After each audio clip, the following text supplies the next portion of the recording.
Hello dear students, in today's lecture we are going to start new topic that is vernalization. Vernalization का simply meaning होता है low temperature treatment. Low temperature treatment. So low temperature का treatment दे दो 10 degree Celsius तक. Example के तौर पे लिया तो फ्लावरिंग हो जाएगा प्लांट में. So whenever there is flowering induced by low temperature treatment, that is called vernalization. So many plants require exposure of those plants with low temperature to low temperature. बहुत सारे प्लांट्स ऐसे हैं कि जिसका exposure करवाना पड़ता है लो टेम्परेचर को. अगर लो टेम्परेचर होगा तो ही उनमें फ्लावरिंग आ जाएगा.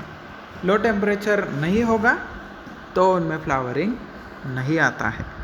सो that is treatment of low temperature given to the plants for flowering, that is vernalisation. So the precise definition of vernalisation is not universally accepted actually. तो इसका कोई अच्छा वाला डेफिनेशन किसी ने एक्सेप्ट नहीं किया हुआ है. So this term is best defined as specific promotion of flowering by a cold treatment given to the imbibed seed or young plant. Imbibed seed का मतलब होता है कि सीड ने वाटर का एब्सॉर्प्शन किया है और वो फूक गया. वाटर एब्सॉर्प्शन करने के बाद में सीड फूल जाता है, that is imbibed seed. Young plant तो पता है हमें यंग प्लांट क्या है. So this term is best defined as specific promotion of the flowering by cold treatment given to the imbibed seed or young plant. कोई young plant है उसको आप वर्नलाइजेशन कोल्ड ट्रीटमेंट दे दो तो उसमें फ्लावरिंग आ जाएगा. या फिर इम्बाइब्ड सीड है तो उसको ट्रीटमेंट दे दो, उसमें भी फ्लावरिंग आ जाएगा, जर्मिनेशन हो जाएगा उसका. इन certain seeds and buds, low temperature is required to break their dormancy. Seed का जर्मिनेशन होना है तो लो टेम्परेचर लगता है, या फिर प्लांट में फ्लावरिंग लाना है तो लो टेम्परेचर लगता है. So in certain seeds and birds low temperature is required to break their dormancy, but these responses are not included in our definition because they do not relate to flowering. तो ये flowering में important नहीं है. हमको flowering important है as far as vernalisation is concern.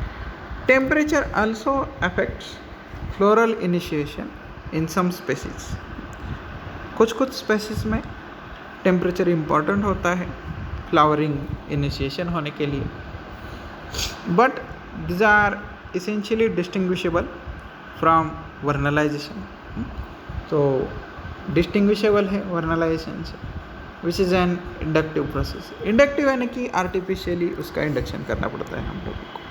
After vernalisation that is temperature treatment, low temperature treatment, floral buds are initiated after a specific photoperiod. Vernalisation दिया हम लोगों ने, low temperature, specific photoperiod दिया, और when the plant is brought back to the specific temperature, या फिर उसे specific temperature दिया तो उसमें फ्लोरल बर्ड्स आने चालू हो जाएंगे, फ्लावर्स आने चालू हो जाएंगे. देखते हैं mechanism of vernalization. I think this should be taught in next lecture. अब तक ये पढ़ा है वर्नलाइजेशन, इसका डेफिनेशन अच्छे से कर लो, एग्ज़ाम में आ सकता है. हाँ, डेफिनेटली आता है वर्नलाइजेशन के ऊपर क्वेश्चन. अभी के लिए थैंक यू, बाकी का हम आगे के लेक्चर में देखेंगे.